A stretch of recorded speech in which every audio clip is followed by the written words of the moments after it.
Hello everyone, welcome back to Heartspawn Reads. My name is Mr. Harper, and today I'm going to be reading the final chapter of Sophie, Snail by Dick King-Smith. Now, if you haven't seen the other chapters, I recommend you go back and watch those first. There's 5 so far, and this is going to be the final one. But for those of you who are up to date, let's get started.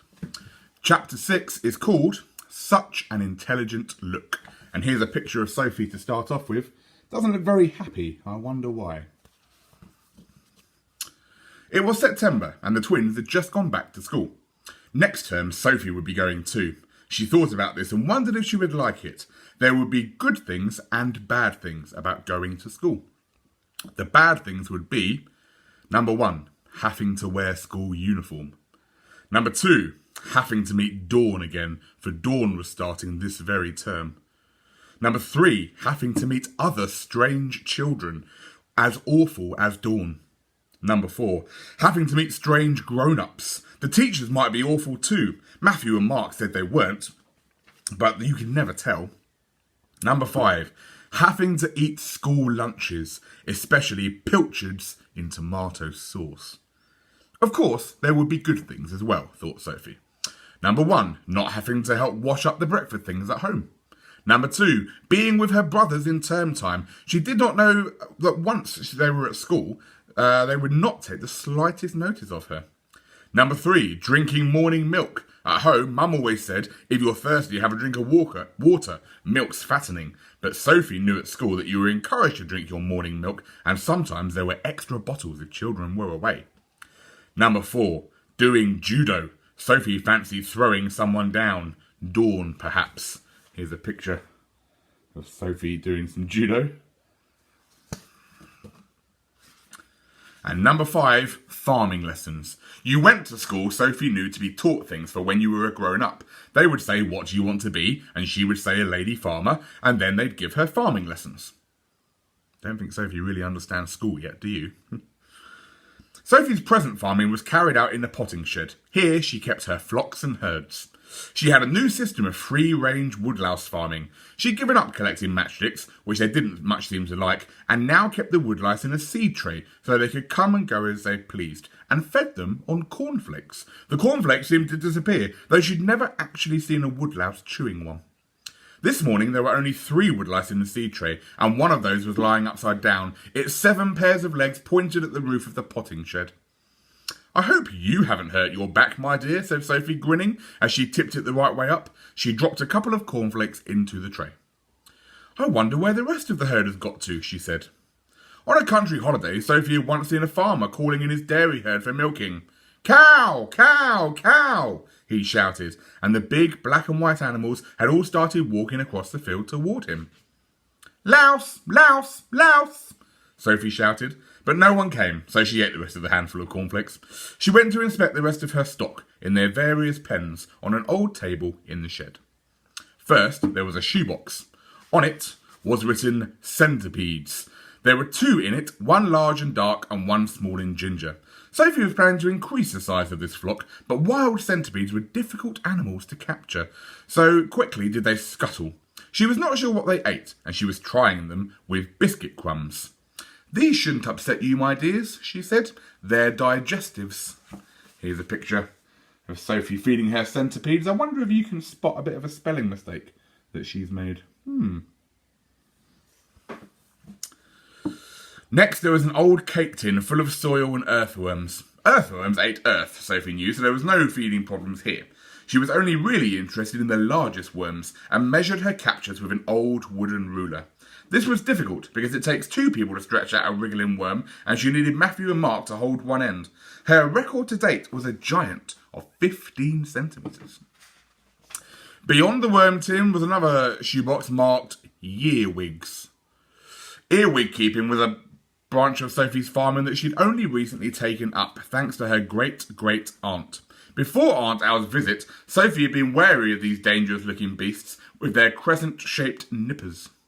They bite, she'd said. Load of rubbish, Aunt Owl said. No good being scared of animals if you're going to be a farmer. Go and catch one and bring it here. And Sophie had caught one cautiously, using an empty matchbox as a trap, and Aunt Owl picked it out and it hadn't bitten her. You have to be firm with them, she said. Don't stand any nonsense. So now Sophie collected earwigs, still using the matchbox, and fed them on fruit. She dropped a rotten plum into the box before moving on to the coffee jar, on whose glass wall hung a single enormous slug. It was dark brown in colour, with a lovely orange rim around its sticky foot. Sophie put a bit of cabbage leaf into the jar. She was quite proud of this monster, whose capture had covered her hands in a thick slime that took a pumice stone to get off. But her favourite animals were in the last pen of all, a large cardboard box, and she opened the lid and tore up the rest of the cabbage leaf and dropped it in. Under the black printing lettered on the side of the box, which said baked beans, was a single word in big red capital letters, which said snails. Ever since the day of the Great Snail Race, Sophie had become especially fond of these creatures. She would spend ages watching them crawl in their dignified way, wiggling their stalky eyes and leaving glistening silvery trails on the potting shed table. Every day, Sophie would go on a snail hunt around the garden, adding to her herd, and there were seldom less than 20 in the box, of all shapes and sizes and shades of green or brown. The number varied because Sophie had cut a lot of snail-sized holes in the lid of the large box so that anyone who wished could leave. But always in the back of Sophie's mind, as she turned over stones or peered into the cracks in the garden wall or searched in the flower beds, was the hope that one day perhaps she might meet again one very particular snail. "What did you have for lunch?" Sophie asked the twins when they came back from school. "Pilchards and tomato sauce," they said. Sophie's face fell. "Did you see Dawn?" she said. "Yes," said Matthew. "She's got a new pony. A blue one," said Mark. "Were there lots of strange children?" "Lots. Very strange." Sophie tried a couple of good things. "Did you do judo?" she said. "Only juniors do judo," they said. "Well, did you have farming lessons?" Matthew and Mark looked at each other, and each rolled his eyes upwards and raised his eyebrows and tapped his forehead with the side of his finger. Gloomily, Sophie stumped off. But after that, the day improved. First, she found a large earwig and actually caught it with her bare hands. Then she found a very pretty caterpillar, which she put into a small box in a potting shed. She was not too sure how to spell it, so she simply wrote cat on the box. Good luck comes in threes, thought Sophie, as she gazed out of the window that evening. It was a beautiful September evening. No one could possibly have been unhappy on such an evening, not even faced with pilchards in tomato sauce. Sophie leaned on the sill and played with a little tendril that was trying to creep across it unnoticed. She looked straight down the creeper-covered wall, and there, right under her nose, and climbing up toward it, was a very small snail. A snail no bigger than Sophie's middle fingernail. A snail that was a lovely buttercup yellow. Very slowly, but very determinedly, it plodded up the last few inches of the wall and over the edge of the windowsill. Then it stopped and raised its head in greeting. It had such an intelligent look. Sophie's face lit up in one enormous grin. "Good evening, my dear," she said softly. "What took you so long?" And here's a picture, to finish off, of Sophie being reunited with her snail.